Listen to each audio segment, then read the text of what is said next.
Benoît Hamon surprend. Ce proche de Martine Aubry a réussi à imposer ses thèmes de campagne dans la primaire organisée par le PS.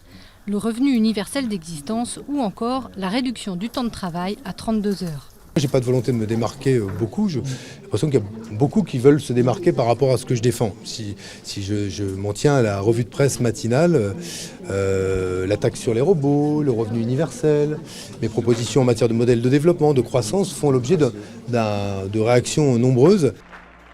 Pour Manuel Valls, Benoît Hamon promeut une société du farniente.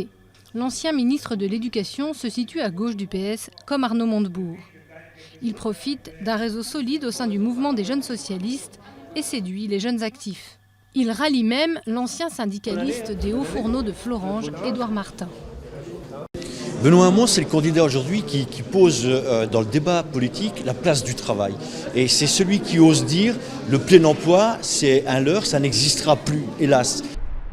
Originaire de Brest, c'est dans la cité portuaire que Benoît Hamon aiguise sa conscience politique. Franck Resprigé a 15 ans quand il rencontre le jeune militant au Parti socialiste. Il a toujours été très sensible aux injustices, qu'elles soient sociales ou qu'elles soient de caste.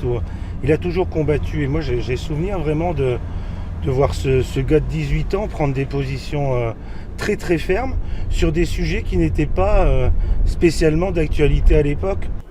À la section brestoise du PS, ses soutiens se réjouissent de voir ses idées maintenant largement exposées. C'est pas un projet qui s'est construit en 6 mois. C'est vraiment 30 ans de construction politique collective avec plusieurs générations qui partagent sa façon de faire de la politique.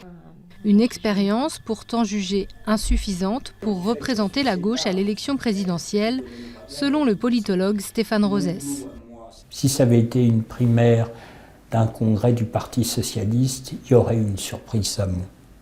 Comme c'est une primaire qui semble s'orienter vers les problèmes du pays, leur résolution et cette présidentielle, c'est-à-dire faire en sorte que le candidat socialiste soit au second tour et l'emporte, alors la personnalité prometteuse de Benoît Hamon est momentanément mise de côté.